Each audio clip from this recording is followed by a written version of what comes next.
গৌরকে যারা ভজনা করছেন তারা কি জানেন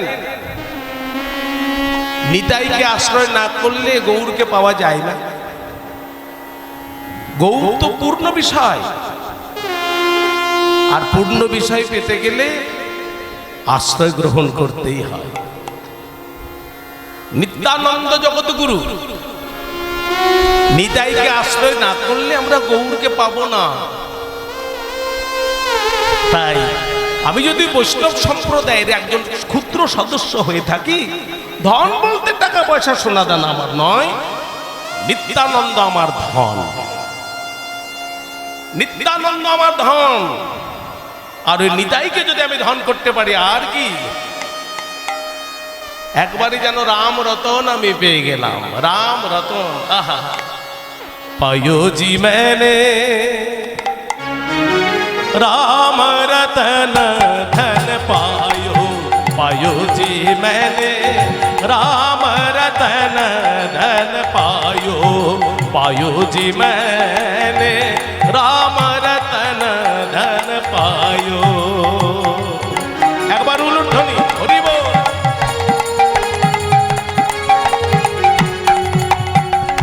वस्तु अमोलिक दी मेरे सतगुरु, वस्तु अमोलिक दी मेरे सतगुरु, कृपा करो अपनायो, पायो जी मैंने कृपा करो अपनायो, पायो जी मैंने राम रतन धन पायो, पायो रे निदाई गौर हरि बोल। धन पाओ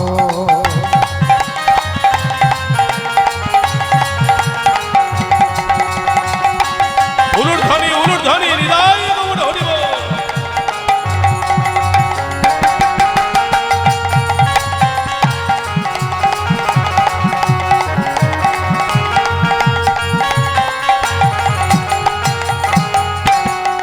जन्म जन्म की पूंजी पाई, जन्म जन्म की पूंजी पाई, जग में सभी खोवायो, पायो जी मैंने जग में सभी खोवायो, पायो जी मैंने राम रतन धन पायो, पायो जी मैंने राम रतन धन निदाई गौर हरि बोल।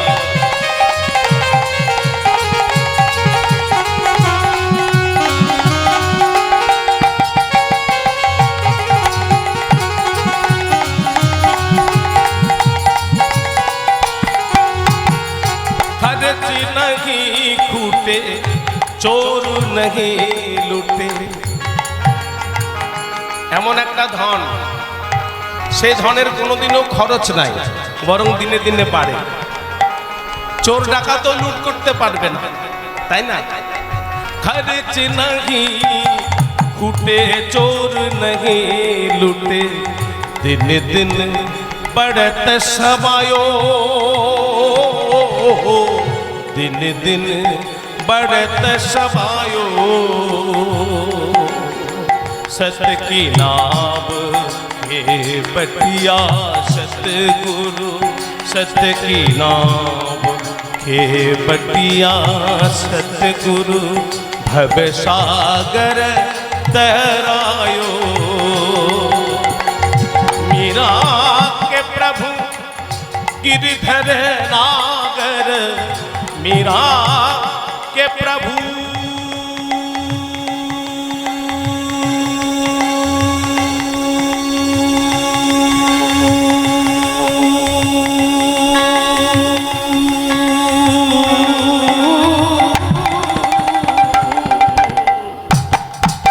मीरा के प्रभु गिरधर नागर, गिरधर नागर, गिरधर नागर, गिरधर नागर,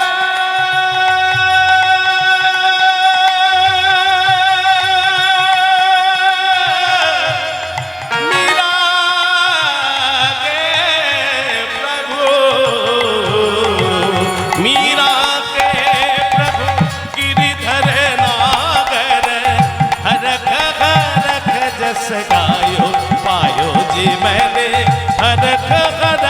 जस गायो पायो जे मैंने राम रतन धन पायो पायो जे मैंने राम रतन धन पायो पायो जे मैंने राम रतन धन पायो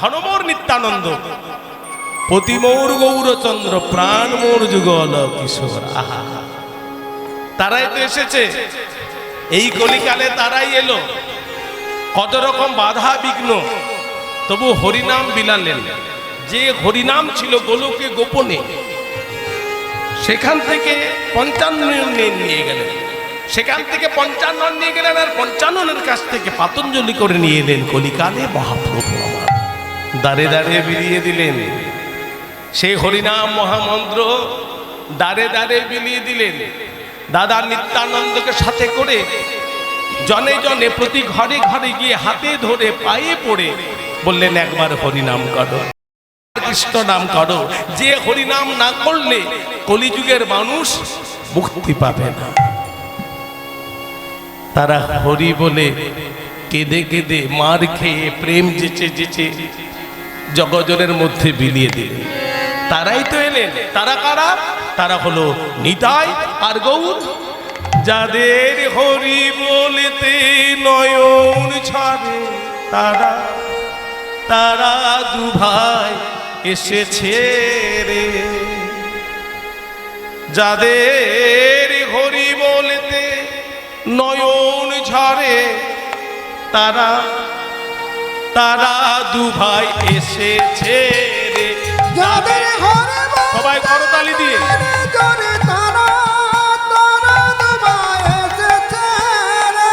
যাদের হরি বলতে নয়ন ছাড়ে তারা যারাই আপা মরে কোলে দেয় যারা মার খেয়ে প্রেম যাচ্ছে যারা মার খেয়ে প্রেম যাচ্ছে যারা হরি হয়ে হরি বলে যাদের হরি বলতে নয়ন ছাড়ে ওই ব্রজের দু ভাই কানাই বলা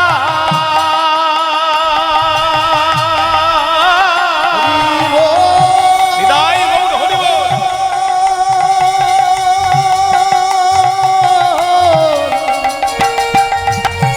উলুর ধ্বনি হরি বল।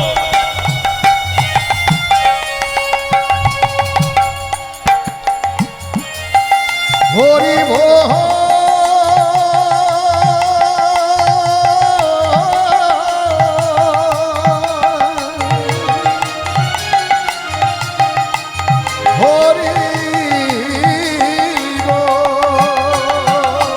ওই ব্রজের দু ভাই কানাই বলা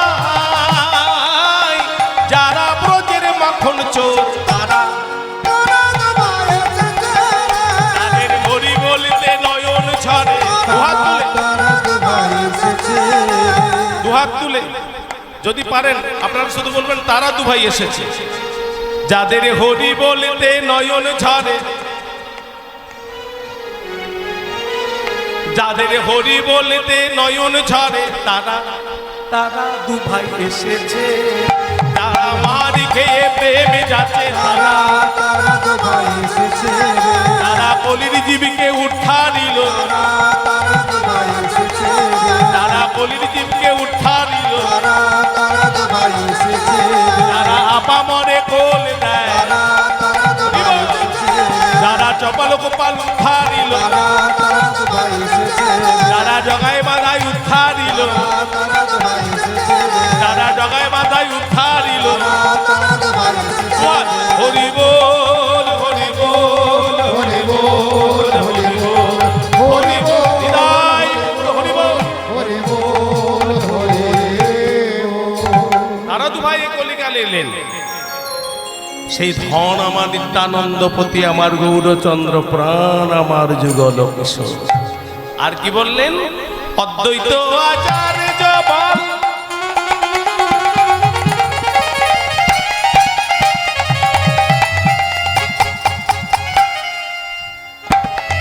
গদাধর মোর কুল, অদ্বৈত আচার্য বল গদাধরি মোর কুল নরহরি বিলাসয় মোর, নরহরি বিলাসয় মোর, নরহরি বিলাসয় মোর।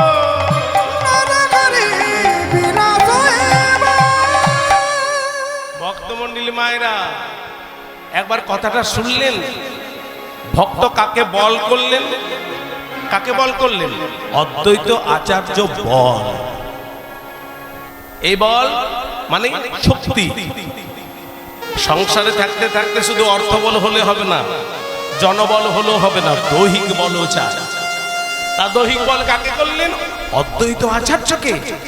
আরে এই অদ্বৈত আচার্য কলিকাল অদ্বৈত আচার্য, কিন্তু এই অদ্বৈত আচার্য আসলে কে? বিষ্ণু এবং ভোলানাথের অবতার। বিষ্ণু এবং ভোলানাথের যুগ্ম অবতার হয়ে এসেছেন এই কলিকালে অদ্বৈত আচার্য। আর বিশেষ করে ভোলানাথের অবতারটাই তার কাছে বেশি বেশি পরিলক্ষিত হতো। ছোটবেলায় সে অদ্বৈত আচার্য জানিয়ে দিলেন জনসমক্ষে, আমি আর কেউ নই, আমি হলাম ভোলানাথের অবতার। হরি বল। এখন ছোটবেলায় জানিয়ে দিয়েছেন, নিশ্চয়ই কোনো ঘটনা ঘটেছিল। ছোটবেলায় অদ্বৈত জানাচ্ছেন যে আমি ভোলানাথের অবতার। কি করে জানা গেল? ঘটনা ঘটল একটা। আসুন সেই ঘটনা আগে শুনি। সে অদ্বৈত আচার্যের ছোটবেলায় নাম ছিল কমলাক্ষ। এখন বাংলাদেশের অন্তর্গত শ্রীহট্ট। সেই কমলাক্ষের বাবার নাম হলো কুবের আচার্য, মায়ের নাম নাভা দেবী। অদ্বৈত আচার্যের বাবা কুবের আচার্য তখনকার দিনে জমিদার বাড়িতে পৌরোহিত্য করতেন। পৌরোহিত্য মানে বুঝতে পারছেন? মানে জমিদার বাড়ির সমস্ত পূজা অর্চনা ওই অদ্বৈত আচার্যের বাবা করতেন। নারায়ণ পুজো বলুন, সরস্বতী পুজো বলুন, লক্ষ্মী পুজো বলুন, দুর্গা পুজো বলুন, কালী পুজো বলুন, সমস্ত পূজা অর্চনায় জমিদার বাড়ির করতো ওই কুবের আচার্য। তা ঘটনাটা ঘটলো দুর্গা পূজার সময়। আর এখনকার দিনের মতো তো তখনকার দিনে ক্লাবে ক্লাবে, মোড়ে মোড়ে, বাস স্ট্যান্ডে দুর্গা পুজো হতো না। রাজা রাজওয়াদের বাড়িতেই দুর্গা পুজো হতো, জমিদারদের বাড়িতে দুর্গা পুজো হতো। তা ঘটনাটা কি ঘটলো? জমিদার বাড়িতে 8 চালার মাটির দুর্গা প্রতিমায় দুর্গা পুজো হচ্ছে। পুজো করছেন অদ্বৈত আচার্যের বাবা কুবের আচার্য। আর অষ্টমীর সন্ধিক্ষণে কত কত প্রজারা এসেছে, যারা দেবী দুর্গার অঞ্জলি দেবেন সন্ধিক্ষণে। আপনারা যেমন বসে আছেন ঠিক তেমনি ভক্তরা এসেছেন মা দুর্গার অঞ্জলি দেবেন অষ্টমীর সন্ধিক্ষণে। এদিকে অদ্বৈত আচার্যের মা নাভা দেবীও তো অঞ্জলি দেবেন। কিন্তু ছোট্ট অদ্বৈত আচার্য এত বদমাইশ করছে ঘরে যে মা নাভা দেবী তাড়াতাড়ি ঘরের কাজ সেরে স্নান করে নতুন কাপড় পরে যে জমিদার বাড়িতে যাবে তার অবকাশ পাচ্ছে না। ঘটনা কি ঘটলো? মা নাভা দেবী বুদ্ধি করে ছেলেটাকে স্নান করিয়ে দিয়ে নতুন জামা কাপড় পরিয়ে দিয়ে সাজিয়ে গুজিয়ে বলছে, যা জমিদার বাড়িতে যা, তোর বাবা পুজো করছে, আমি একটু পরে ঘরের কাজ ছেড়ে যাচ্ছি, যা বাবা তুই যা। ছোট্ট অদ্বৈত আচার্য কমলাক্ষ যার নাম, সে গুটি গুটি পায়ে জমিদার বাড়িতে ঢুকেছে। ও মা, এত এত ভক্তরা সবাই বসে আছে, বাবা ভেতরে পুজো করছেন, আমি কোথায় বসবো? মা তো আসেনি, এই কোথায় বসবো না ভেবে না পেয়ে ছোট্ট বাচ্চাটা এরকম একটা বাঁশের খোঁটা ধরে দাঁড়িয়ে আছে।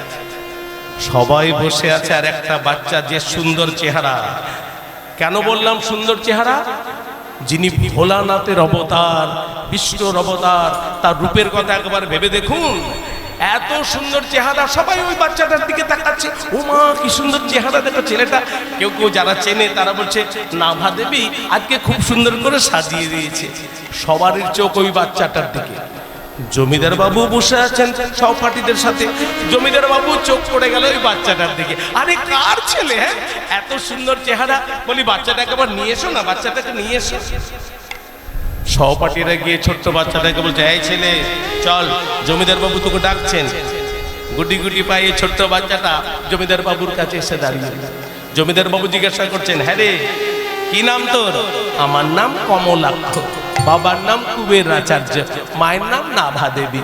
জমিদার বাবু বলছেন, বাহ বাহ বাহ, যেমন সুন্দর দেখতে তেমনি সুন্দর কথাবার্তা। আয় বাবা আয়, তোকে একবার কোলে নি। দেখবেন ছোট্ট বাচ্চা দেখলে মনে হয় একটু কোলে করি, একটু আদর করি, মনে হয় না? জমিদার বাবুর সেই মনটাই হলো। বাচ্চাটাকে কোলে নিয়ে বেশ আদর করতে লাগলো। জমিদার বাবু বলছেন, হ্যাঁ রে, আমার বাড়িতে প্রথম এসেছিস, চল আমি তোকে আজ নিজের হাতে প্রসাদ খাওয়াবো। তার আগে তুই আর আমি মা দুর্গাকে একবার ভক্তি ভরে প্রণাম করি, চল। জমিদার বাবু একবারে বাচ্চাটাকে কোলে করে নিয়ে এসেছে। মন্দিরের সামনে এনে জমিদার বাবু বাচ্চাটাকে কোল থেকে নামিয়ে বলছে, নে মা দুর্গাকে একবার প্রণাম কর। জয় মা দুর্গা। জমিদার বাবু প্রণাম করলেন, বাচ্চাটার দিকে তাকিয়ে দেখছে বাচ্চাটা প্রণাম করলো না। প্রণাম কর। এই দেখ আমি প্রণাম করছি, জয় মা দুর্গা। জমিদার বাবু প্রণাম করলেন, বাচ্চাটার দিকে তাকিয়ে দেখছে বাচ্চাটা প্রণাম করলো না। কি রে, প্রণাম কর। বাচ্চাটা ঘাড় নাড়ছে, প্রণাম করবি না? এবার বাচ্চাটা জমিদারের মুখের উপরে কি বলে জানেন? বলেন, জমিদার বাবু আপনাদের মা আমার প্রণাম নেবে না, আমি প্রণাম করব না। আপনাদের মা আমার প্রণাম নেবে না, আমি প্রণাম করব না। জমিদার বাবু কিন্তু এত কিছু বোঝেনি। জমিদার বাবু কি বুঝেছেন? এই ছেলেটার বাবা ভেতরে পুজো করছেন, বেটা কাঁধে একটা পয়তা আছে বলে এদের অহংকার। আমি জমিদার হয়ে তোকে একবার প্রণাম করতে বলছি, প্রণাম করবি না? প্রণাম কর বলছি। বললাম তো আপনাদের মা আমার প্রণাম নেবে না, আমি প্রণাম করব না। এখন জমিদার হয়ে ছেলেটাকে বলছে প্রণাম কর, ছেলেটা প্রণাম করে না। জমিদার বাবুর আত্মসম্মানে আঘাত লাগবে না? লাগবে না? জমিদার বাবুর আত্মসম্মানে আঘাত লাগছে। জমিদার বাবু চিৎকার চেঁচামেচি করছেন। সহপাঠীরা বলছে, জমিদার বাবু আপনি চুপ করুন। দেখো না বাচ্চাটা, দেখ আমি কোলে করে আদর করে বলছিলাম নিজের হাতে প্রসাদ খাওয়াবো, শুধু একেবারে মা দুর্গাকে ভক্তি করে প্রণাম করতে বললাম। বেটা বলে কি আমাদের মা না করে প্রণাম নেবে না? বলে দাঁড়ান দেখছি দেখছি। সহপাঠীদের এসে যায়, জমিদার বাবু তোকে প্রণাম করতে বলছে, প্রণাম করবি না? প্রণাম কর। বললাম তো তোমাদের মা আমার প্রণাম নেবে না, আমি প্রণাম করব না। এখন ছেলে যতই বলে প্রণাম করব না, ততই কিন্তু জমিদারের আত্মসম্মানে আঘাত লাগছে। জমিদার বাবু এমন ভাবে চিৎকার চেঁচামেচি করলেন, ভেতরে যিনি পুজো করছেন তিনি শুনতে পেলেন বাইরে কি একটা হই হট্টগোল হচ্ছে। বাইরে বেরিয়ে এসে দেখছে হই হট্টগোলটা আর অন্য কারোর সাথে নয়, আমার এই ছোট্ট বাচ্চাটার উপরে। কুবের আচার্য বেরিয়ে জমিদার বাবুকে জিজ্ঞাসা করছেন, জমিদার বাবু এত চিৎকার চেঁচামেচি করছেন, ভেতরে আমি পুজো করতে একটু বাধাপ্রাপ্ত হচ্ছে। বলছে কেমন ছেলে মানুষ করেন আপনি? আমি জমিদার হয়ে আপনার ছেলেকে কোলে করে কত আদর করে বলছিলাম নিজের হাতে প্রসাদ খাওয়াবো, শুধু একবার মা দুর্গাকে প্রণাম করতে বললাম। আপনার ছেলে বলে কি আমাদের মা নাকি ওর প্রণাম নেবে না। বলে এই কি আপনাদের সংস্কার? ব্রাহ্মণ বলে কাঁধে একটা পয়তা আছে বলে এত অহংকার আপনার, এই শিক্ষা দেন? বলে না না, এমন শিক্ষা তো আমি আমার বাচ্চাকে দিতে পারি না। আচ্ছা দাঁড়ান জমিদার বাবু, আমি নিজে জিজ্ঞাসা করি। এবার বাবা ছেলেটাকে বলছে, হ্যাঁ রে সবাই তোকে প্রণাম করতে বলছে, একবার প্রণাম করছিস না? বাবা গড় করে একবার প্রণাম কর। ছেলেটা এবার বাবার মুখের উপরে কথা বলল, বাবা বললাম তো তোমাদের মা আমার প্রণাম নেবে না, আমি প্রণাম করব না। ভক্তমণ্ডলী মায়েরা, এবার কার আত্মসম্মানে আঘাত লাগছে জোরে বলবেন? কার আত্মসম্মানে আঘাত লাগছে? বাবা। বাবার এবার আত্মসম্মানে যখন আঘাত লেগেছে, বাবা চিৎকার করে বলছে, শোন আজকে যদি মা দুর্গাকে প্রণাম করিস ভালো কথা, যদি না করিস আজকে তোর এই একদিন কি আমার এই একদিন। বাবা রেগে গেলেন। ছেলেটার আর উপায় আছে? ছেলেটা একটু একটু করে মন্দিরে প্রবেশ করেছে। 8 চালার মাটির দুর্গা প্রতিমা, আহা অষ্টমীর সন্ধিক্ষণে মায়েরা আপনার মা দুর্গার একবার রূপটা চিন্তা করুন। অষ্টমীর সন্ধিক্ষণে মায়ের রূপটা একবারে পরিবর্তন হয়ে যায়। বাচ্চাটা দেবী দুর্গার দিকে তাকিয়েছে আর বাবার কথা মতো যেই না প্রণাম করেছে অমনি কি হয়েছে জানেন? 8 চালার মাটির দুর্গা প্রতিমা গলে জল হয়ে গেল। সর্বনাশ! মন্দির থেকে জল কাদা বেরিয়ে এলো। 8 চালার মাটির দুর্গা প্রতিমা গলে জল হয়ে গেল। সর্বনাশ! যে সকল ভক্তরা মা দুর্গার অঞ্জলি দিতে এসেছিল তারা সবাই বুঝতে পারল। কি বুঝতে পারল গো? এগো মায়েরা, মা দুর্গা কি ভোলানাথের প্রণাম নেবেন? মা দুর্গা ভোলানাথের প্রণাম নেবেন না। এই জন্যই তোর বাচ্চারা প্রণাম করতে চাইছিল না। সে জানে আমি ভোলানাথের অবতার, কিন্তু বাবার চাপে পড়ে যেই না প্রণাম করেছে মা দুর্গা লজ্জা পেয়ে গেছে। এখন লজ্জায় অভিভূতা হয়ে গলে জল হয়ে গেল। জনসমক্ষে জানিয়ে দিলেন আমি আর কেউ নই, আমি হলাম ভোলানাথের অবতার। আর সবাই তখন ওই বাচ্চাটার দিকে করজোড়ে স্তবস্তুতি করতে লাগলেন। এই সুযোগে আপনারা একবার করজোড়ে করুন, ওম নমঃ শিবায়, ওম নমঃ শিবায়। সবাই করজোড়ে, ওম নমঃ শিবায়, ওম নমঃ শিবায়, হরে হরে ভোলে নমঃ শিবায়। উলুধ্বনি হরি বল। হরে হরে ভোলে নমঃ শিবায়। ওম নমঃ শিবায়, ওম নমঃ শিবায়, হরে হরে ভোলে নমঃ শিবায়। উলুধ্বনি উলুধ্বনি হরি বল।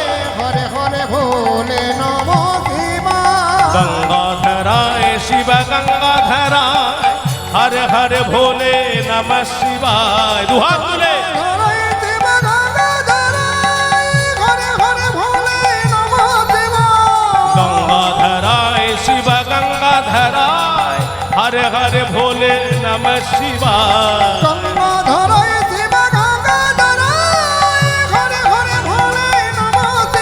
ওম নমঃ শিবায়। উলুধ্বনি উলুধ্বনি হরি বল। হরে হরে ভোলে নমঃ শিবায়। ওম নমঃ শিবায়, ওম নমঃ শিবায়, হরে হরে ভোলে নমঃ। ও সর্বমঙ্গল মঙ্গল্যে শিবে সর্বার্থ সাধিকে শরণ্যে ত্র্যম্বকে গৌরী নারায়ণি নমস্তুতে। সৃষ্টি স্থিতি বিনাশানং শক্তিভূতে সনাতনি গুণশ্রে গুণমে নারায়ণী নমস্তুতে। শরণাগত দীনার্থ পরিত্রাণ পরায়ণে सर्वेशार्थे हरे देवी नारायणी नमस्तुते। हंसजुष्टो विमानस्ते ब्रह्माणि रूपधारिणि औषंभारि कलिके देवी नारायणी नमस्तुते। त्रिशूल चंद्राहिधरे महावृषभवाहिनी माहेश्वरी स्वरूपेण नारायणी नमस्तुते। मयूर कुक्कुटवृते महाशक्तिधरे नखे ओमारी रूप सहस्राणे नारायणी नमस्तुते। शंख चक्र गदा सांगो गृहीत परमायुधे प्रसीद वैष्णवी रूपे नारायणी नमस्तुते। गृहीतग्र महाचक्रे जगस्तार्दित वसुंधरे वराहरूपिणी शिवे नारायणी नमस्तुते। सिंहरुमनेत्रना हन्तगजट्टणगणितमे त्रैलक्यत्राणसहिते नारायणी नमस्तुते। किरीटिनी महावज्रे सहस्रजले मित्रप्राणे हरे चैन्द्री नारायणी नमस्तुते।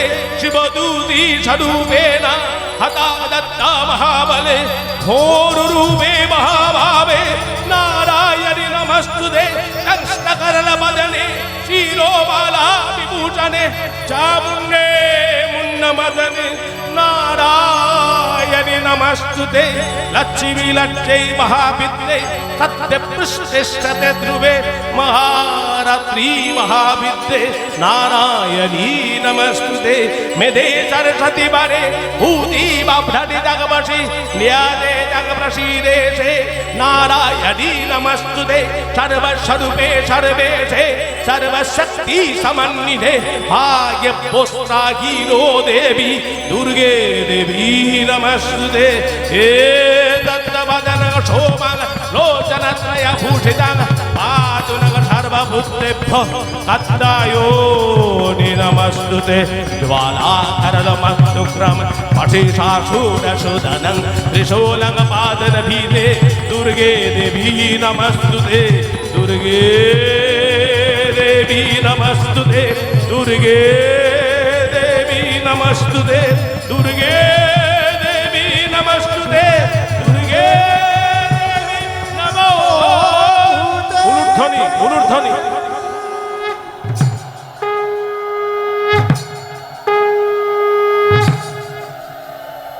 সেদিন ছোট্ট বাচ্চাটা জনসমক্ষে জানিয়ে দিলেন আমি আর কেউ নই, আমি হলাম ভোলানাথের অবতার। সেই ভোলানাথের অবতার যিনি অদ্বৈত আচার্যকে ভক্ত শক্তি করলেন। বল অদ্বৈত আচার্য বল গদাধর মোর কুল।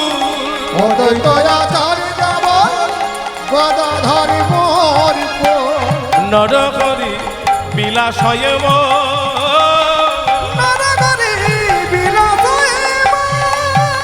বৈষ্ণবের পদধূলি তাকে মন স্নান কেলি। হরি হরি বৈষ্ণবের পদধূলি তাকে মন স্নান কেলি।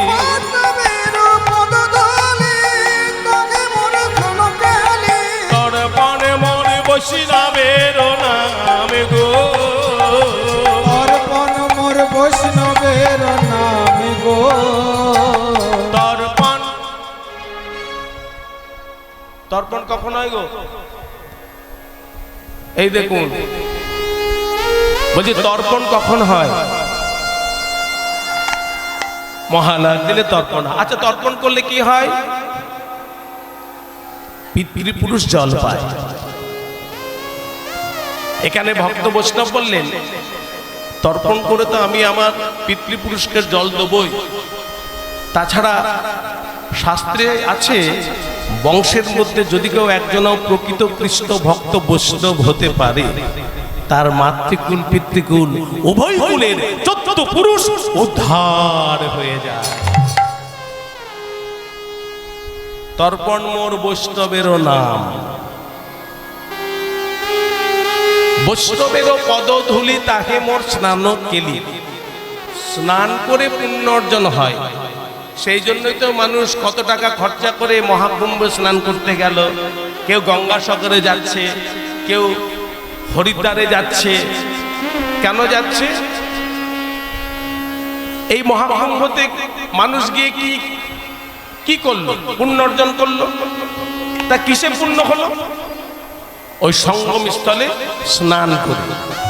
তাহলে স্নান করে পুণ্য অর্জন হয়। হ্যাঁ গো ভক্তমণ্ডলী মায়েরা, আপনারা কি জানেন জীবনে কতগুলো নদীতে স্নান করলে অধিক পুণ্য অর্জন হয়? জীবনে কতগুলো নদীতে স্নান করলে অধিক পুণ্য অর্জন হয়? শাস্ত্রে বলছে 7টা নদীতে যদি জীবনে স্নান করতে পারি তাহলে অধিক পুণ্য। সেই 7টা নদী কি কি? গঙ্গা, যমুনা, সরস্বতী, নর্মদা, গোদাবরী, সিন্ধু, কাবেরী। এই 7টা নদীতে জীবনে যদি স্নান করতে পারি, এই 7টা নদীর নাম শুনলেন তো? গঙ্গা, যমুনা, সরস্বতী, নর্মদা, গোদাবরী, সিন্ধু, কাবেরী। আর এই 7টা নদীতে জীবনে যদি স্নান করতে নাও যেতে পারে, কম করে 2টো নদীতে যদি স্নান করতে পারি আমাদের পুণ্য অর্জন আছে। সেই 2টো নদী নিশ্চয় গঙ্গা এবং যমুনা। 2টো নদীতে না করে যদি একটা নদীতেও স্নান করতে পারি তাহলে আমাদের পুণ্য অর্জন হয়। সে একটা নদী নিশ্চয়ই গঙ্গা। আচ্ছা আমরা জানি গঙ্গা সর্বত্র পবিত্র, তাই না? কিন্তু কোথায় অধিক পবিত্র, কোথায় স্নান করলে অধিক পুণ্য অর্জন হয়? হরিদ্বারে আছে কনখলের ঘাট, যেখানে সেই কনখলের ঘাটে যদি স্নান করতে পারি আমাদের অধিক পুণ্য অর্জন আছে। সেখানেও যদি যেতে না পারি, শাস্ত্রে বলছে হর তীরথ বার বার গঙ্গা সাগর একবার। সেখানেও যদি না যেতে পারি, গুরু কৃপায় সৌভাগ্যক্রমে যদি বৃন্দাবনে গিয়ে রাধা কুণ্ডে স্নান করতে আমরা পারি, তাহলে তো পৃথিবীর সমস্ত নদীতে স্নান করা হয়ে যায়। নিতাই গৌর হরি বল। কারা কারা রাধা কুণ্ডে স্নান করে এসেছেন একটু হাত তুলবেন। আহা, হরি বল হরি বল। বাবা, সেই রাধা কুণ্ডে স্নান করলে পৃথিবীর সমস্ত নদ নদীতে স্নান হয়। যারা রাধা কুণ্ডের সৃষ্টির কথাটা জানেন তারা নিশ্চয়ই জানেন। সেই সৃষ্টির কথাটা বলবো না থাকবে? বলবো। সে রাধা কুণ্ড সৃষ্টি কেমন করে হয়েছে? ভগবান শ্রীকৃষ্ণ অরিষ্টাসুরকে বধ করলেন। অরিষ্টাসুরকে বধ করলেন যখন অরিষ্টাসুর একটা গাভীর রূপে ছিল, বৃষ রূপে ছিল, তাহলে বৃষাসুরকে বধ করলেন। আর বৃষাসুরকে বধ করে ভগবান শ্রীকৃষ্ণের ইচ্ছা হলো রাধারানীর অঙ্গ স্পর্শ করা। যেই না রাধারানীর কাছে এসেছে, রাধারানী দেখছে সারা শরীরের রক্ত। এ কি বধূ, তোমার সারা শরীরের রক্ত, তুমি কোথা থেকে এলে? আমি অরিষ্টাসুরকে বধ করে এলাম। যেই না বলেছে, রাধারানী চমকে গেলেন, তুমি একটা গাভী হত্যা করে এলে? বলে না না, সে তো গাভীর রূপ ছিল, কিন্তু আসলে সে তো অসুর। বলে অসুর হলো, তুমি একটা গাভী হত্যা করেছ, গাভী হত্যার পাপে লিপ্ত হয়েছ। আর এই গাভী হত্যার পাপে লিপ্ত হয়ে তুমি আমার অঙ্গ স্পর্শ করার ইচ্ছা প্রকাশ করেছ। দূরে যাও, তুমি আগে তোমার পাপ দূরীভূত করো, তারপর আমার অঙ্গ স্পর্শ করতে পারবে। গোবিন্দ বলছেন, হে প্রেমময়ী রাধে, তাহলে তুমিও বলে দাও কি করলে আমার পাপ দূরীভূত হবে? রাধারানী বললেন, পৃথিবীর সমস্ত নদীতে স্নান করলে তবে তোমার পাপ দূরীভূত হবে, তারপর আমার অঙ্গ স্পর্শ করবে। পৃথিবীর সমস্ত নদীতে স্নান করতে কত সময় লাগবে? গোবিন্দ আমার বললেন, এতদিন আমি রাধার অঙ্গ স্পর্শ না করে কেমন করে থাকবো? তাই বাঁশিটি তখন বাজালেন। কেন বাজালেন? পৃথিবীর সমস্ত নদ নদীকে একত্রিত করলেন। সবাই বিগ্রহ রূপ ধারণ করে দাঁড়িয়ে আছে। বলে দাঁড়াও। বাঁশি দিয়ে একটা কুণ্ড নির্মাণ করলো। ওই কুণ্ডের নাম হলো শ্যাম কুণ্ড। সমস্ত কথা বলার পর সমস্ত নদ নদীকে একত্রিত হয়ে সেই কুণ্ডে বিরাজমান হতে বলে। সমস্ত নদ নদী একত্রিত হয়ে সেই শ্যামকুণ্ডে বিরাজ যখন করলেন, গোবিন্দ আমার স্নান করে পাপ দূরীভূত করছেন। এমন সময় ললিতা রাধারানীকে বলছে, ওগো রাধে, ওই দেখ সমস্ত নদ নদীর জল একত্রিত হয়ে এসেছে, আয় আমরাও স্নান করি। রাধারানী বলছে, ওই রক্ত ধোয়া জলে আমি স্নান করব না, ওই রক্ত ধোয়া জলে আমি স্নান করব না, আমিও একটা কুণ্ড নির্মাণ করব। ওই হাতের কঙ্গন দিয়ে একটা কুণ্ড নির্মাণ করলেন। দেখবেন যারা বৃন্দাবনে গেছেন, শ্যামকুণ্ডের পাশেই রাধা কুণ্ড। রাধারানী যে কুণ্ড নির্মাণ করলেন সেই কুণ্ডের নাম হলো রাধা কুণ্ড। আর গোবিন্দ আমার ভক্তের মান রক্ষার জন্য শ্যামকুণ্ডের জল সরবরাহ করলেন। নিজের মুখে বললেন, সৌভাগ্যক্রমে গুরুকৃপায় যারাই বৃন্দাবনে আসবে, শ্যামকুণ্ডের জলে স্নান না করলে চলবে, শুধুমাত্র এই রাধা কুণ্ডের জলে যদি কেউ স্নান করে তাদের কৃষ্ণ ভক্তি বৃদ্ধি পাবে। নিতাই গৌর হরি বল। কিন্তু বৈষ্ণব ভক্ত কি বললেন সেটা শুনুন। বললেন, স্নান করে পুণ্য অর্জন করার জন্য আমি কোনো নদ নদীতে স্নান করতে যাব না, সময় সুযোগে স্নান করতে যাব, কিন্তু পুণ্য অর্জন করার জন্য আমার বৈষ্ণবের চরণ ধুলি যথেষ্ট। নিতাই গৌর হরি হরি বল। বললেন, বৈষ্ণবের চরণ ধুলায় আমি স্নান করে পুণ্য অর্জন করব। ধুলা মাখরে মাখরে মাখরে মাখরে মাখরে মাখরে মাখরে মাখরে মাখাই তো বললাম, আপনারা মাখতে আরম্ভ করলেন। হ্যাঁ, ভালো, ধুলো মাখার জায়গা। এই হরিবাসর তো ধুলো মাখার জায়গা। আপনারা কত কত সুন্দর পোশাক পরে এসেছেন, আর এই পোশাকে আপনারা বিয়ে বাড়ি যাবেন, অন্নপ্রাশন বাড়ি যাবেন, বইতে বাড়ি যাবেন, নেমন্তন্ন খেতে যাবেন, তখন বসার আগে একটু দেখে নেন, এই নোংরা আছে একটু মুছে দাও, ওই চেয়ারে বসা যাবে না, বসবি না, দাঁড়া দাঁড়া দাঁড়া, আগে মুছে দাও বাবা, পরিষ্কার করে দাও। পরিষ্কার না হলে আপনারা বসেন না। আর আজকে এই হরিবাসরে বসার আগে কেউ কি একবার দেখেছেন কত ধুলার উপর বসে আছেন? কেউ দেখেননি। এ তো ধুলো মাখার জায়গা। তা শুধু ধুলো মাখলেই হবে না, একটা মন্ত্র বলতে হবে শুধু। সবাই বলবেন, কি মন্ত্র?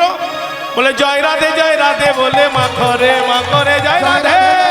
বলে মাখরে জয় রাধে বলে মাখরে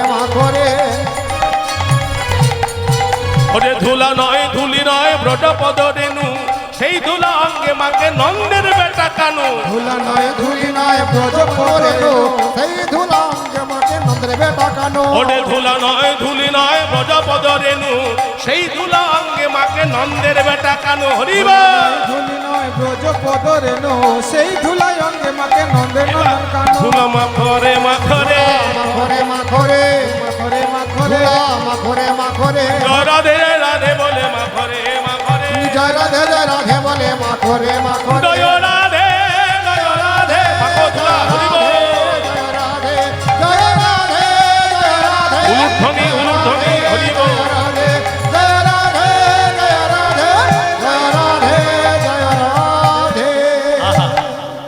বৈষ্ণবের চরণ ধুলায় স্নান করতে পারে, তাই বললেন বৈষ্ণবের পদ ধুলি তাহে মোর স্নান কেলি, তর্পণ মোর বৈষ্ণবের নাম। আর কি বললেন? বিচারে করিয়া মনে ভক্তি রস আস্বাদনে, বিচারি করিয়া মনে বিচার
করিয়া মনে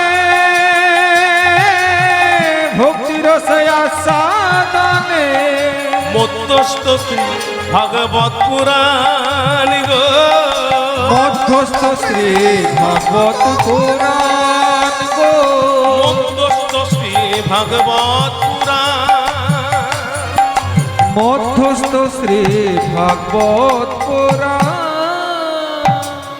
মধ্যস্থ শ্রী ভাগবত পুরাণ। এত মাঝে যদি ভাগবত পুরাণ হয়, আগে কে? এতদিন জানতাম ভাগবত পুরাণই সর্বশ্রেষ্ঠ, কিন্তু আজকে দেখছি ভাগবত পুরাণ মাঝে মাঝে যদি ভাগবত পুরাণ, আগে কি জানতে ইচ্ছে করে না? আগে হলো ভক্তি প্রেম, নিতাই গৌর হরি বল। জেনে রাখুন, যতই আপনি মালা জপ করুন না কেন, যতই আপনি পুজো পাঠ করুন না কেন, ভক্তি প্রেম যার আছে তার সব আছে, যার ভক্তি প্রেম নাই তার কিচ্ছু না। তাই ভক্তি প্রেম হলো আগে। বৈষ্ণবের উচ্ছিষ্ট তাহে মোর মননিষ্ঠ,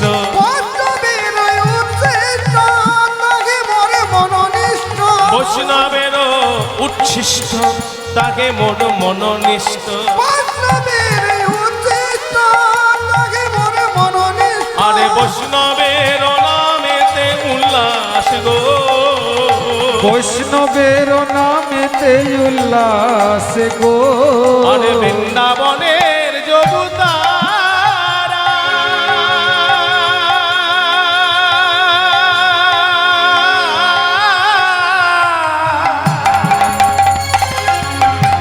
ধ্বনি হৃদয় গৌর হরিব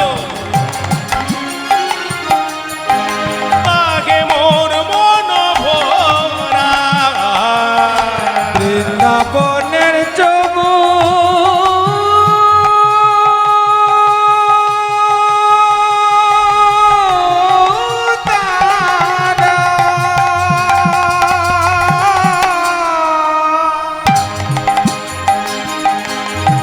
তাহে মন মন হারা অগে দিন নরতম দাস গো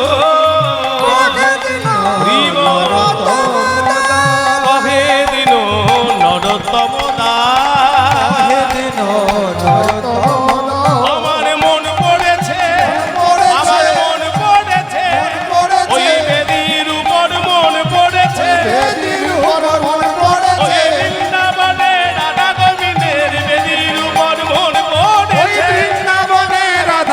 ওই বৃন্দাবনে রাধা গোবিন্দের ঊর্ধ্বনি ঊর্ধ্বনি বৃন্দাবনে রাধা গোবিন্দে হাত তুলে হরি বৃন্দাবনে রাধা গোবিন্দে বৃন্দাবনে রাধা গোবিন্দে হরি বৃন্দাবনে রাধা গোবিন্দে ওই বেদির উপর মন পড়েছে বৃন্দাবনের জবুতারা মানে রাধা গোবিন্দের বেদি সেখানে যদি মন পড়ে থাকে আপনি সংসার করুন না কেন মন যদি সেই রাধা গোবিন্দের বেদির উপর থাকে তাহলে এই কলিকালে আমরা কলিযুগের ভগবান গৌর সুন্দরকে পাবো কারণ তিনি হলেন ক্ষণে গোরা তিনি হলেন ক্ষণে কালা কুম্পিত তনুদল গুঞ্জিত বাদল পুঞ্জিত শ্যামল মালা কুম্পিত তনুদল গুঞ্জিত বাদল পুঞ্জিত শ্যামল মালা নবল কিশোর মম অমৌল নিরসম নবল কিশোর মম অমৌল নিরসম ক্ষণে গোরা চাঁদ ক্ষণে কালা ক্ষণে গোরা চাঁদ ক্ষণে কালা কম্পিত সবাই করতালি কম্পিত তনু দল গুঞ্জিত বাদল পুঞ্জিত শ্যামল মালা নবল কিশোর মম কোমল নিরসম নবল কিশোর মম কোমল নিরসম ক্ষণে গোরা চাঁদ ক্ষণে কালা ক্ষণে গোরা চাঁদ ক্ষণে কালা কম্পিত তনু দল গুঞ্জিত বাদল পুঞ্জিত শ্যামল মালা একবার উলুর ধ্বনি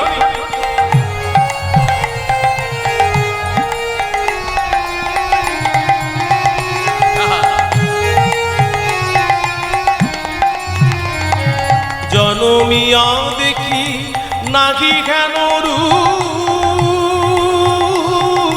জনমিয়া দেখি নাকি কেন রূপ চাঁদের মুকুর যেন চাঁদের সাধু পরশিয়া মনোহর চিত জনু থর থর মধুকুপি হেরি যথা বস মধু পরশিয়া মনোহর চিত জনু থর থর মধুকুপি হেরি যথা বস মধু চুয়া চন্দন হার ফুল সাজাবাহার চুয়া চন্দন হার ফুল সাজাবাহার প্রিয় বিনে কণ্টক জালা নবল কিশোর মম অবল নিরসম নবল কিশোর মম অবল নিরসম ক্ষণে গোরা চাঁদ ক্ষণে কালা ক্ষণে গোরা চাঁদ ক্ষণে কালা কম্পিত তনু দল গুঞ্জিত বাদল পুঞ্জিত শ্যামল মালা আরেকবার উলুর ধ্বনি পেছন থেকে দুহাত তুলে হরি বল রাধে রাধে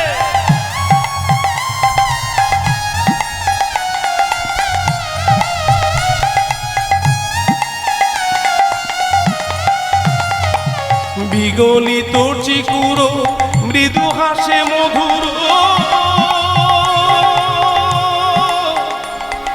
বিগলিত চিকুর মৃদু হাসে মধুর, ঝঙ্কৃত নূপুর দেহে মোর, লঘু লঘু চুমিত বদন বিকশিত, ইঙ্গিত কিঙ্কিনি কানুরীয়, লঘু লঘু চুমিত বদন বিকশিত, ইঙ্গিত কিঙ্কিনি কানুরীয়, কম্পিত তনু দল গুঞ্জিত বাদল, কুঞ্জিত শ্যামল মালা, ক্ষণে গোরা চাঁদ ক্ষণে কালা, ক্ষণে গোরা চাঁদ ক্ষণে কালা, ক্ষণে গোরা চাঁদ ক্ষণে কালা। হৃদয় গৌর হরি বল।